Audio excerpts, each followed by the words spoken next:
listening to Proof Text, a Glossa House podcast by Dr. T. Michael W. Halcomb, Dr. Fredrick J. Long, Dr. Mario Melendez, Dr. Jennifer Noonan, and J. M. Smith.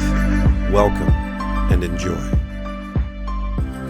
Hello and welcome to Proof Text. I'm Michael Halcomb here with Dr. Fredrick J. Long, and this is a GrammarPoint episode. We're talking about participles. I'm going to beat Fred to the punch on this one. He likes to call them participles. Boom, I just stole your thunder, Fred. Man, that really sucks. But at least you credit me. That's great. So Fred, as I mentioned in another episode, just gave a recent talk on participles, and participles. If you haven't listened to that episode yet, go scroll back through the episode history here and you'll find it. So Fred, I know you got a lot to say on this, so let's talk about participles. Where do you want to start? Keep it real simple. One of the funniest students come up to me because I created a video for teaching Greek, and I have dubstep and flashing music, and I called them participles, and I'm kind of like dazed and crazed, and so students get a kick out of that Dr. Long could be so crazy, and so participles, people struggle with them a lot because they actually are second highest frequency mood after the indicative mood. They're a little bit demonic. They occur 660 times, 6,660 times, so 666. I won't spoil my talk, but they're dynamic. They're verbal adjectives. So they have attributes of verbs, tense, voice, mood, and attributes of adjectives, person, case, and number. So you have, when you're parsing a participle, you got 6 things to keep in mind, and the functions are adjectival functions, and then there's these circumstantial or adverbial. I don't like the name adverbial. Hit that hard. So they're very dynamic and complex. I showed a video of a demolition derby in my talk, just to say this is what happens to students when they enter second semester, and this is how they navigate sentences after they learn participles. They're just confused. It's just a melee confusion. So I try to bring some order to that. So basically, the main functions of participles are adjectival. They function just like adjectives. Now, they bring a dynamicity to the sentence, really all of them, most instances, because they can take objects and modifiers like adverbs and prepositional phrases. So here you have this verbal package, this little efficient package that can have these adjuncts, these modifiers, and that really gets complex quickly because you start having more modifiers, and then you have to figure out what are they going with, what do they belong to. Would you agree with my statement that a participle can do anything a noun can do, but do it better? And then I would say participle can do anything an adjective can do, and do it better. Yeah, I think that's right. Participle can do anything a verb can do, and do it better. That one's maybe up for more debate, but I would say anyways, that one. Right?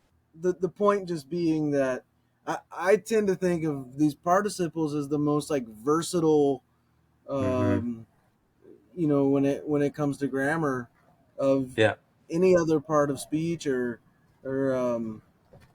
anything really happening at least in Greek. I mean, they're super, super powerful. Yeah, that's helpful. They can do anything better, except maybe the verb, which really they're verbs. So, they're suspended. So they function like adjectives. So they have attributive use, substantive use, predicative use. They can supplement the main verb. They can be a complementary. There's some verbs in Greek that take participles to complete their meaning, like the verb pavome, I cease. You cease doing something. So that's a participle. It's kind of like the infinitive, completes the meaning of certain verbs. I want to do something. I stop doing something. And then they also can function with the verb imi or yenome, which is this is called periphrastic use. I am teaching could be imi didaskon, I am teaching, rather than simply didasko, which means I am teaching as well. So then you have to think about, well, what's the motivation for the periphrastic construction? And it's simply to ascribe that verbal attribute to the subject. And Stephen Levinson explores some of the pragmatic impact of that. And he says it stresses the stativeness.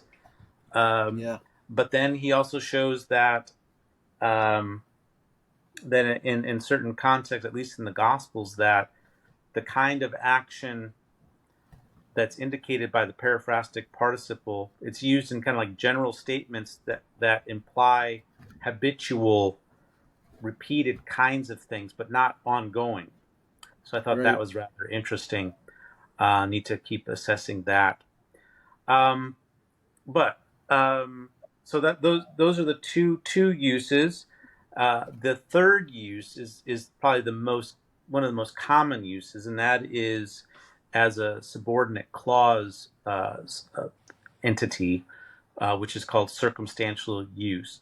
Now, this use is often called adverbial use. If you look in textbooks, they call it adverbial use. But what happens is that people confuse adverbial in terms of the fact that it's modifying the verb. True, it is modifying the verb. They confuse that fact with the fact that the participles, they think, convey a bunch of adverbial senses, like concession, although, condition, if, cause, because, or since, when in fact the participles are unmarked for those adverbial meanings. So this is something I'm going to try to drive home and maybe win the day in the grammatical discussion. I'm really just returning to points that A.T. Robertson made over 100 years ago in his monumental grammar. I think people are starting to see this. I talked to many people at this Greek and Hebrew for Life conference that are teaching Greek to like lay people, and they're recognizing this. So like, we don't use the adverbial senses because it, and so they were very happy to see how I presented it as an alternative model. So this circumstantial participle, you have to look at whether it occurs before or after the main verb of its clause, what might be called the nuclear verb. If the participle occurs before the main verb, there are three possible like information structural functions. And I get these from Stephen Levinson. I get a couple of these ideas from him, a couple from Runge, and then I developed others. Okay, so segue. It provides a transition into the main verb. There's some action, some movement to a location. So it's more of just transitional, segue. Then sometimes the preposition participle functions to provide an important framework. The woman who touched Jesus is preceded by 7 participles. And these participles are intense.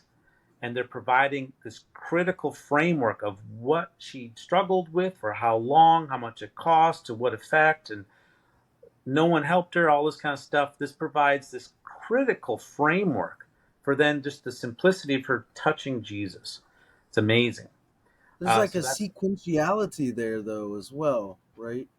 Oh, yeah. These participles, this is the great thing about participles, is that they are often laid out in a kind of logical order of some sort. So when authors are using these, they're using them very strategically. Sometimes whole sermon series or the 3-point or 4 points that you want to make in your sermon can be built off of the participles as they're explaining something of the main verb.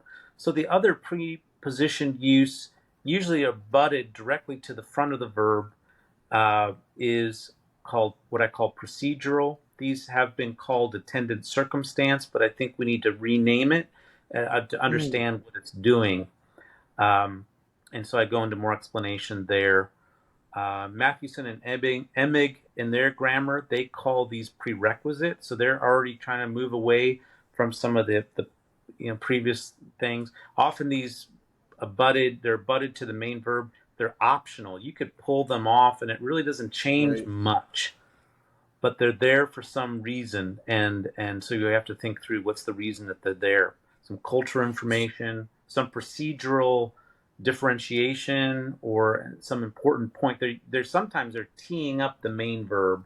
Sometimes they're bringing in like a cultural freight to understand it. So, for example, kneeling, they prostrated, or proskuneo, the verb proskuneo. Well, there's different forms of proskuneo. You could kiss, you could do a hand gesture, you could bow, you could kneel on the ground. So when it says kneeling, they proskuneoed. That kneeling is a procedural, but it differentiates different types of cultural expressions. Michael?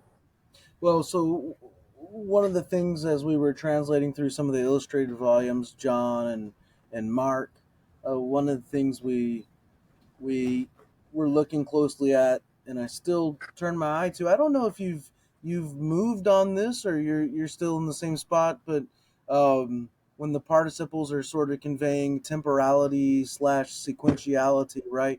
Usually at the very beginning of a new story or a new movement or something like that, we get this aorist participle that precedes the main verb after going or after disembarking. He said, or then you get the simultaneity, right? While eating, he said that sort of thing. Is that what you would classify as a well? How would you classify that? Which area if there's any adverbial marking, grammatical marking on participles, it is verbal aspect tense. And so what does that contribute? It may often contribute to relative time. Aorist being time prior, the present tense being simultaneous. But I found examples where that's not the case. So it may be an implicature, but it's not always. And I would say probably in logical argumentative discourse, like we see in the epistles, it's more fluid that way. But when it comes to narrative and you have sequentiality as being part of the genre, then the participle more likely has that. And it can also in Paul. But I just want to be careful about assigning that. But indeed, if there's any marking, that is a legitimate one because it's found in the form. The form is actually different. Stephen Levinson says as much too. Like he says, these are marked for relative time. So he's a pretty the narrative authority. But, the narrative just wouldn't make sense otherwise. Like what's happening in the story itself would absolutely not make any sense. But I mean, and that's the issue is are we implying this from the context or is it semantically marked in the form? And that's what I think we need to distinguish, because if it's from the context, it's not inherent in the meaning of the form. In fact, though, we do have aorist marked, perfect tense marked, imperfective, present tense marked. So the pre-nuclear uses are segue, framework, procedural. If the participle occurs after the main verb, it can be redundant. He said, saying, he thought, thinking, he did, doing. And most of the time it's verbs of saying, but I found instances of thinking and acting. So this is offsetting what happens. What follows is particularly important. Explanatory, a little bit further away from the verb. This explains some important part entailed in the action or some further outcome or consequences. And then I discovered I've come up with a third category, and that is transitional. That a participle can be added after the verb that leads towards the new next idea. And I call that that would be called transitional. So yeah, that's my basic understanding. Genitive absolute is a kind that occurs about 300 times. That's when typically you have a different subject working with the participle in the genitive case, and this becomes a type of circumstantial clause that forms a clause that's hanging on the main verb. Typically, they come before the main verb, but there are some instances coming afterwards. And if you look at Ephesians 2, I think it's 2:19, Jesus being the cornerstone, or capstone, I should say, is how I translate it. That's transitional, because then it leads right to a relative pronoun clause referencing Jesus. But scholars note that this is typically comes before the main verb, these genitive absolutes, but in that case it comes afterwards. So that's participles in about 15 minutes. Excellent. Well, we hope that is helpful. Hit the like button, subscribe button, and best of all, the share button. Until next time, take care. Interested in growing your ancient language skills but not sure where to start? Glossa House can help. From illustrated readers and short stories to lexicons and grammars, Glossa House offers a variety of resources for beginning, intermediate, and experienced ancient language learners. Head to glossahouse.com today. Glossa House, language resources for the global community.